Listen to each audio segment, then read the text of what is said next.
I'm proud of what I did there. I always gave my best counsel to the president.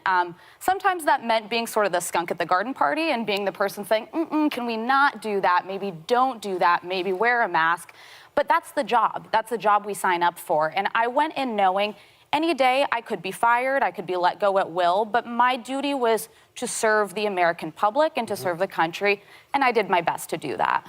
I have to say, though, like when I think about it, you join in April 2020, that's like 4 years in. We know who he was.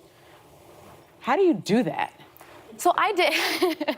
Right? I mean, no, it's I'm a sure fair people, point. It's a fair question. I mean, you know who this person is. Yeah. He's the person that is grab him by the you-know-what, and you're working for him. I didn't have any illusions about who the president was. So I should go back further. I was Vice President Pence's press secretary for 2 years. So I was tangentially working with the Trump White House, different building, but serving a very different man. Well, you're not working for Darth Vader, but you're a stormtrooper. It's actually very well said. What's up, everybody? Major Retired Richard Ojeda here, and excuse me while I throw up in my mouth. I mean, are you friggin' kidding me? I mean, I have to watch myself. I was told that I can't curse on Facebook or YouTube or risk basically going to Facebook jail. But, folks, are you guys actually noticing this? I mean, it's the, I worked for Donald Trump and helped destroy our country, and now I'm sorry tour. We knew this was going to happen. These parasites have sucked the blood out of our democracy and are now crying, we are sorry, please take us back. Folks, don't let these people back in. Shame on The View for giving this woman a platform that she did not deserve. She betrayed our country. She worked for a treasonous wannabe dictator, and her job was to funnel his lies to the American people, and she did it with a smile on her face. And now she wants us to believe that she did it out of a sense of duty. Duty to what? To her ego? To her checkbook? She knew that she could get a tell-all book deal when it was all said and done. And you know what really bothers me? All of those patriots that told Donald Trump to kick rocks when he called on them to manipulate and lie to the American people. Why are those people not getting called by Whoopi Goldberg to come on national TV and have a conversation? Only the sleaziest, most despicable characters work for Donald Trump. And Alyssa Farah is included in that category.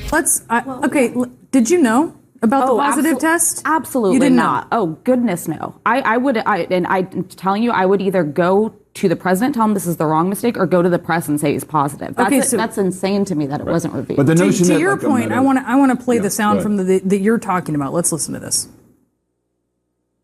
I'm not going to give you a detailed readout with timestamps of every time the president's tested. He's tested regularly. Yeah. I can't reveal that at this time. The doctors would like to keep it private since it's his private. My understanding is that it's his private medical history. Okay, that doesn't, Alyssa? No, that doesn't fly. So tell us what's happening there. So I was asked by a handful of very dogged reporters, Maggie Haberman, Kristen Welker, wanted the timeline. They were coming into my office. When was when was he last tested? Has he ever tested positive? They wanted a timeline, which to me seemed perfectly reasonable.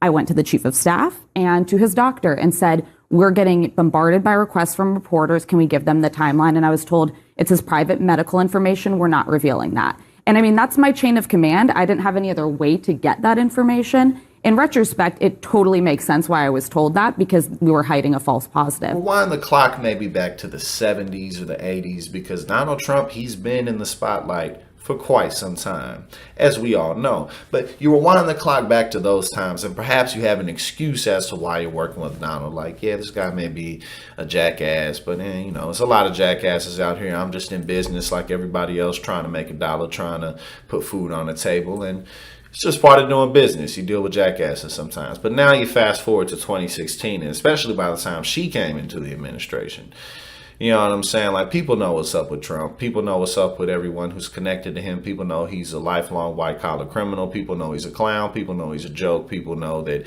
he has no real plans, no real ambitions other than conning everything in sight and kicking his fat, ugly feet up. We know that. We know that he represents racism. We know that he represents the ugliest parts of America's, basically cultural spirit is Donald Trump. But, I was different, and she got busted red-handed for knowing that she knew what was up, in this case with Trump testing positive for COVID. But again, The man he literally can't help himself. He is a clinical case study for how bad can narcissism and social personality disorders really get. Because I look at Donald Trump and I'm like, how is this guy real? Like, how is this buffoon a real person? So again, right now there's a decent opportunity for people who were involved with Donald Trump to cash out in some form or fashion. By pretending like, well, I was just different. I was the one who stood out. I'm not like everyone else. No, you are, and especially in this field, you knew what was up with him. So it'll be funny to continue to watch these people shoot themselves in the foot trying to clean up their image.